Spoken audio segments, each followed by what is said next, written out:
आप लोग? तो हम लोग बीपीएससी के जो क्वेश्चंस थे मैथ्स के, तो उसका सॉल्यूशन देख लेते हैं 69 बीपीएससी का। ठीक है, तो 69 बीपीएससी इस बार का हर रिकॉर्ड तोड़ रहा है। 67 और 68 से भी एक कदम आगे निकल के 69 बीपीएससी ने अपने क्वेश्चंस बनाए थे, जिसमें विद्यार्थियों के पसीने छूट गए। बहुत अच्छे क्वेश्चंस थे।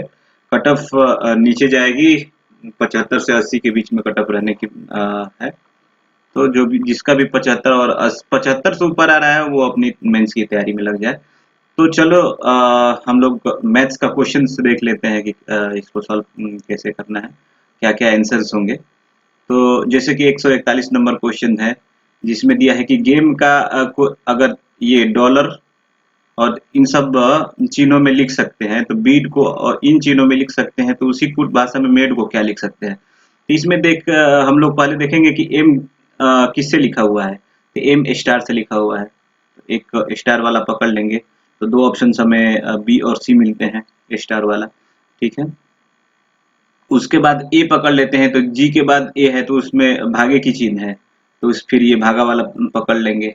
तो दोनों में है भागा भागा। ठीक है, उसके बाद डी पकड़ेंगे, तो डी के लिए क्या है, मल्टीपल का चिन्ह है, तो ये डी हो गया।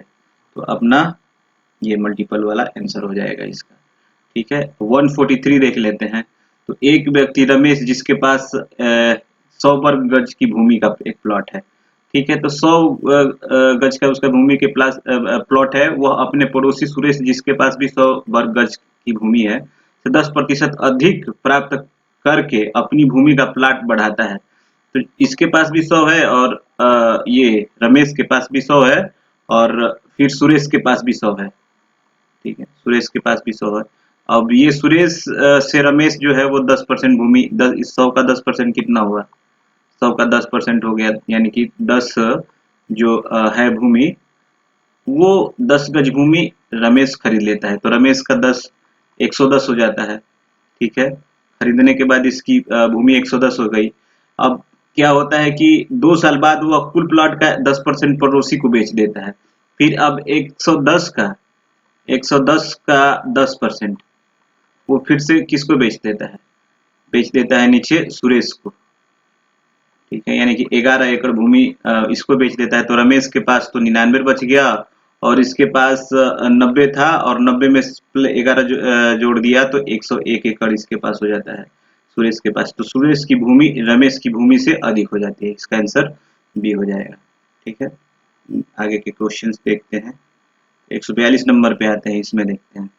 ये भी काफी अच्छा क्वेश्चन था, मतलब कि दिमाग लगाने लायक क्वेश्चन था। तो हम लोग देख लेते हैं। क्यों पूरब की ओर यात्रा करता है। ठीक है, तो पहले हम लोग एक ये डायग्राम हमेशा भी ऐसे क्वेश्चंस को करने के लिए, जैसे डायरेक्शन वाले क्वेश्चंस को करने के लिए हमेशा ही ऐसा डायग्राम बना लिया मतलब बना लिया जाता है जिसमें कि नॉर्थ साउथ वेस्ट और ईस्ट इंगित हो। ठीक है, ये डायग्राम देखिए। ऐसे क्वेश्चंस में फटाक से ये मतलब कि हमें कोऑर्डिनेट्स को एक्स और वाई कोऑर्डिनेट्स को खींच लेना होता है। तो हमने ऐसे नॉर्थ को ऊपर दिखाते हैं, साउथ को नीचे, ईस्ट को राइट और वेस्ट को लेफ्ट में दिखाते हैं। तो ऐसे खींच लिया। अब क्यू पूरब की ओर यात्रा करता है, तो क्यू पूरब की ओर, इससे देखिए हमें पता चल गया कि क्यू इधर पूरब की ओर यात्रा कर रहा है। ठीक है, इस क्वेश्चन को हम इसी डायग्राम से देखेंगे, इस पे बनाया हुआ है क्वेश्चन। तो क्यू पूरब की ओर यात्रा करता है। ठीक है, एम उत्तर की ओर यात्रा करता है, और एम देखिए उत्तर की ओर यात्रा कर रहा है। एस और टी विपरीत दिशा में, ठीक है, यात्रा करते हैं। चलिए ये वाला लाइन अभी के लिए साइलेंट कर लेते हैं। अगले लाइन पे आते हैं। टी क्यू के दाईं ओर यात्रा करता है। अब टी ये हो गया और क्यू ये हो गया, कि क्यू का दाईं ओर क्या हुआ, राइट, इधर हो जाएगा नीचे, क्यू के दाईं ओर, यानी कि टी इधर जाता है। तो अब हमें क्लू मिल गया कि एस और टी विपरीत जाता है, तो एस क्यू के बाईं ओर यात्रा करेगा। ठीक है, तो निम्नलिखित में से कौन सा निश्चित रूप से सत्य है। तो अब कथन देख लेते हैं कि एम और एस विपरीत दिशा में यात्रा कर रहे हैं। तो यहाँ पे एम और एस दोनों एक ही दिशा में यात्रा कर रहे हैं, तो ये कथन गलत हो गया। ठीक है, एस पश्चिम की ओर यात्रा कर रहा है, एस नॉर्थ की ओर यात्रा कर रहा है, हमें डायग्राम से पता चल रहा है।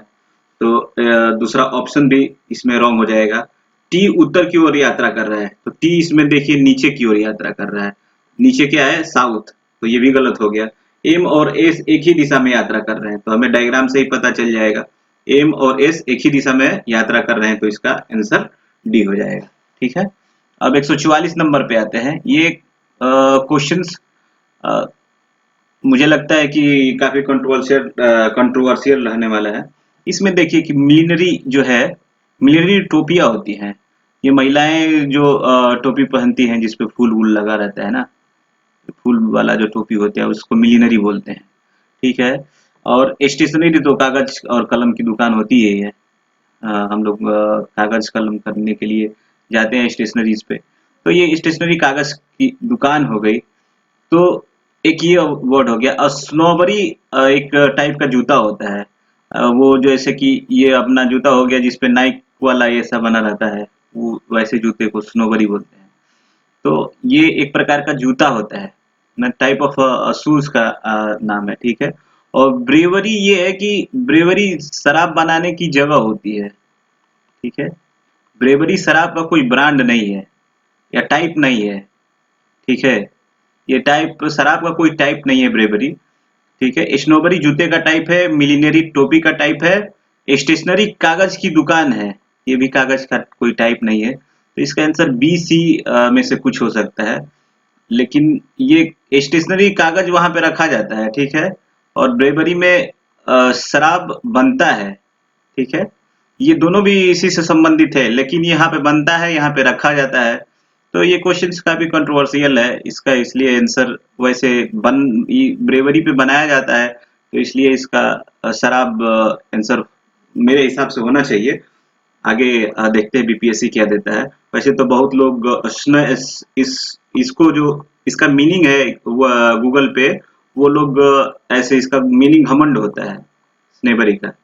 ठीक है, लेकिन अगर उसको वस्तु से का जो एक ब्रांड होता है स्नेबरी टाइप ऑफ एक शू होता है, वो स्नेबरी एक अलग ब्रांड होता है। तो घमंड अलग चीज है। ऐसे तो वैसे तो स्टेशनरी मतलब कि अचल होता है। ठीक है, अगर गूगल पे टाइप करें तो स्टेशनरी में कोई चीज खड़ी है, उसको स्टेशनरी बोला जाता है, उससे थोड़े इसका आंसर निकलेगा। तो अब ये बीपीएससी का आंसर देखने से हमें पूरा क्लियर होगा, लेकिन मेरे हिसाब से इसका बी आंसर होना चाहिए।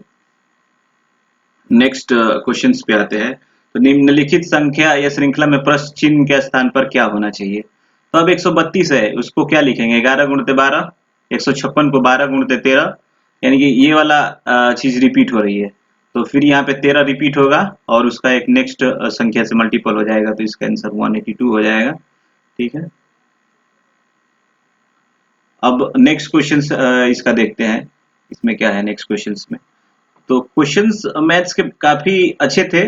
टाइम अगर मिले होंगे तो इजी थे, लेकिन अगर मैथ्स तक पहुंचना, अगर जिसको लास्ट में मैथ्स बनाना था, तो मैथ्स तक पहुंचना काफी कठिन था, क्योंकि 150 क्वेश्चंस कर पाना काफी टाइम टेकिंग था। अब इस 146 को देखते हैं। तो 146 में, इसमें देखिए, इसमें ऐसे दो तरीके से सोचा जा सकता है। इसमें एक तो इसका आंसर 56 बन रहा था, एक 77 बन रहा था। 77 लेकिन इसका अप्रोप्रिएट आंसर होगा। ठीक है, इसको दो तरह से सोचा जा सकता है। इसको घटा लिया, 44 में से 37 को घटाया। ठीक है, 44 में से 37 को घटाया तो बचा कितना? 7। ठीक है, अब 7 को 7 से मल्टीपल कर लिया तो हो गया 49। ठीक है, तो वैसे ही 58 में से 53 को घटाया तो कितना हुआ? इसमें 58 से तो ये हो गया 5, 5 को 7 से मल्टीपल किया 35। वैसे 52 से 41 को घटा लिया तो 11 बचा, 11 को 7 से किया तो उस प्रकार से 77 इसका आंसर हो जाएगा। 77 इसका आंसर हो जाएगा। और एक और जो तरीका था जिससे कुछ लोगों का क्वेश्चन गलत इसमें ये भी हुआ है कि 37 को 41 में से घटाएंगे 4, और 41 को 53 से घटाएंगे तो कितना हो जाएगा? 12। तो 4 से 3 मतलब कि 4 के मल्टीपल में ये आ रहा है। तो इसको घटाएंगे तो ये हो गया 6, और इसको और ये हो गया 6 8, नहीं 56 तो नहीं होगा, इसका 56 आंसर नहीं होगा, इसका आंसर 77 होगा। ठीक है, 148 पे आ जाते हैं।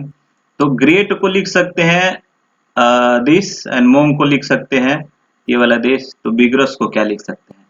तो इसका एक आसान सा फॉर्मूला होता है कि अक्षर को कैसे मतलब कि मार्क किया जा सकता है।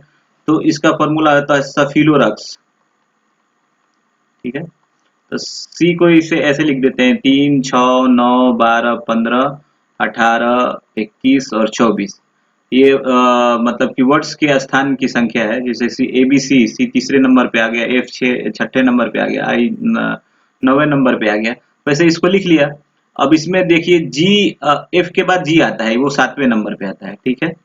उस हिसाब से अब इसको आगे वाला देखते हैं। तो भी किस नंबर पे आएगा? भी यू के बाद भी आता है, यानी कि भी आएगा अपना 22वें नंबर पे। तो दो ऑप्शन इसमें से निकाल लिए, ठीक है। उसके बाद आई है, आई कितने नंबर पे आएगा? तो एफ के बाद फिर ये आई है। लेकिन यहाँ से वो क्या कर रहा था कि उल्टा जा रहा था, ठीक है। तो आई अपने 9 नंबर पे आ रहा है। तो 27 में से, ठीक है, 27 में से 9 घटाया,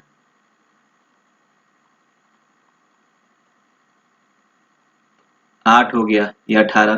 तो एक सीधा जा रहा था और एक उल्टा जा रहा था। इस हिसाब से इसका आंसर ये हो गया 18। वैसे ही फिर एक सीधा करेंगे और एक उल्टा करके करते जाएंगे, तो ये इसका आंसर ये हो जाएगा, ठीक है। तो इसमें एक सीधा ले रहा था और एक उल्टा ले रहा था। उस हिसाब से इसको सॉल्व करना था। तो काफी इजी क्वेश्चन था ये, ठीक है। अब ये क्वेश्चन देखिए, ये भी रीजनिंग का एक क्वेश्चन है, काफी इजी। लेकिन अगर वहां अगर दिमाग ठीक से काम नहीं किया तो बहुत लोग इसको गलत भी कर सकते हैं। अब जैसे इसमें ये है कि 201 क्रिकेट के एक दिवसीय मैच में टीम ने कुल 200 रन बनाए, ठीक है। जिसमें से 160 रन जो है वो स्पिनरों के द्वारा बनाया जा रहा है। तो 80% जो रन है वो किसके द्वारा बनाया जा रहा है? 80% जो रन है वो स्पिनरों के द्वारा बनाया जा रहा है, ठीक है। तो इसका मतलब ये थोड़े हो गया कि टीम के 80% खिलाड़ी स्पिनर है। स्पिनर खिलाड़ी तो हो नहीं सकता है। हो सकता है कि शुरू के सभी खिलाड़ी जल्दी आउट हो गए होंगे और जो बॉलर्स होंगे उन्होंने मतलब कि रन रन खींचे, रन बनाए। तो ये पहला इसका ऑप्शन ये गलत हो गया। ओपनिंग बॉल बल्लेबाज स्पिनर थे, ये भी जरूरी नहीं है। तो इसका न तो एक और न तो दो, इसका आंसर हो जाएगा डी।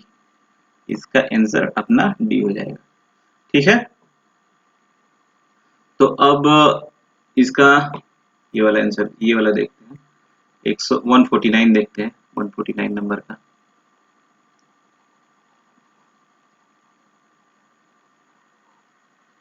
तो मैथ्स काफी मतलब कि अच्छा था। लेकिन अगर कोई भी सोचा होगा कि मैथ्स लास्ट में करेंगे तो उसको टाइम नहीं मिला होगा। तो पहले मैथ्स मतलब कि अगर इसके लिए टेक्निक ये करना था कि अगर आपसे क्वेश्चंस नहीं बन रहे थे तो मैथ्स पे थोड़ा ज्यादा टाइम देना चाहिए था, 15 मिनट दे देना चाहिए था टाइम, जिससे कि 10 में से कम 8 क्वेश्चन तो सही कर पाए, ठीक है। तो आइए ये नेक्स्ट वाला क्वेश्चन देखते हैं। तो वैसे ये सफिलोरक्स जो हमने ऊपर देखा, उसी प्रकार की नंबरिंग करके सफिलोरक्स वाली, इसको भी ऐसे ही कर लेना था, ठीक है। तो अब इसमें देखिए Q17 है, W23 पे है, Z26 और B2 पे है। अब यहाँ से B2 H8 K11 और M13 पे है, W23, ठीक है, ऐसे जा रहा था। अब इसमें देखिए, अब इसमें अंतर 17 और 23 में अंतर 6, फिर ये 3 का अंतर, फिर 2 का अंतर, इसमें भी 6, 3 और 2 का अंतर।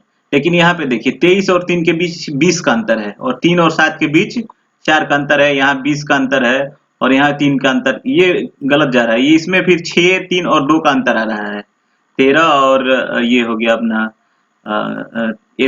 19 और ये 22 और फिर 24। तो इसमें अंतर 6, 3 और 2 का अंतर आ रहा है। लेकिन ये वाला आउट ऑफ मतलब कि बॉक्स जा रहा है, तो इसका आंसर ये हो जाएगा, ठीक है। तो नेक्स्ट और अंतिम क्वेश्चंस देख लेते हैं हम लोग। खास बात थी कि इसमें दे दिया था कि 6 से नीचे ही आंसर होगा। तो बस 6 से नीचे एक ही ऑप्शन बचता है। देखिए कैसे हम इसको देखते हैं। एम एन ओ और पी पर स्थित है। तो सबसे पहले हम लोग एक कोऑर्डिनेट्स खींच लेंगे, ठीक है। ऐसे क्वेश्चंस में कोऑर्डिनेट सबसे पहले खींचा जाता है। तो एम एन के उत्तर में 4 किलोमीटर की दूरी पर है। तो एम जो है एन के ऊपर 4 किलोमीटर हो गया।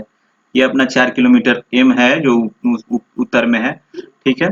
उसके बाद पी ओ के दक्षिण में 2 किलोमीटर की दूरी पर है। तो पी जो है ओ के दक्षिण में 2 किलोमीटर की दूरी पे है। ठीक है, ओ के मतलब पी है वो 2 किलोमीटर की दूरी पे है नीचे। ठीक है, अब इसके बाद पी ओ के दक्षिण में 2 किलोमीटर की दूरी पे है, एन ओ से 1 किलोमीटर दक्षिण पूर्व में स्थित है।